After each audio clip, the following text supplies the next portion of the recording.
जिनको याद आ रहा है वो गांधी जी का एक चैप्टर हुआ करता था हमारी 10वीं क्लास में, उसमें उनका जो आश्रम था उस आश्रम के बारे में लिखा हुआ था, उनकी जो परिवार था उसके बारे में लिखा हुआ था। उस चैप्टर को आप पढ़ सकते हो, नेट पे मिल जाएगा आप लोगों को।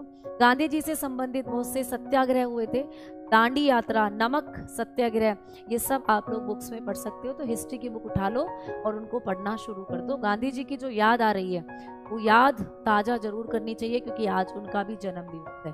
तो ऐसे करके आपको जो चीज़ें हैं, बापू हमारे आंखों के तारे, तो बापू के नाम से उनको जाना जाता था। बच्चे उनको बहुत पसंद थे, बच्चे प्यार से उन्हें बापू कहते थे।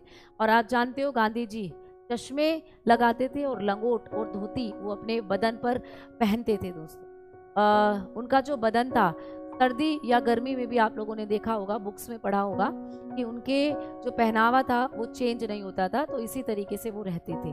ठीक है, साबरमती आश्रम उनका आश्रम था जिसमें वो अपने परिवार के साथ रहते थे दोस्तों। तो इस तरीके से आपने चीज़ें पढ़ी होंगी।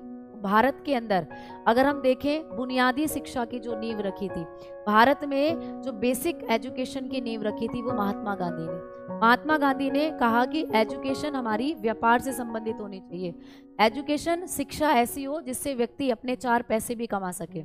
यानी उन्होंने चरखा चलाना, सिलाई, बुनाई, कताई, इन सब पर ध्यान दिया और कहा कि शिक्षा के साथ साथ ये एक्स्ट्रा जो कैरिकुलम एक्टिविटीज़ हैं ये भी शिक्षा में जोड़ी जाए। तो उन्होंने बुनियादी शिक्षा को जो था सबसे पहले भारत के अंदर उतारा।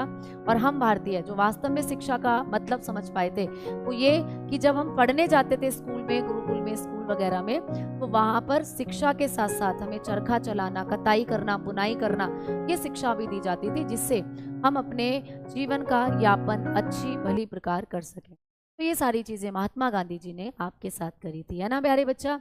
तो बिल्कुल मिलते हैं अगली क्लास में, तब तक के लिए धन्यवाद, नमस्कार, जय हिंद, जय Bharat, tata, bye bye, take care.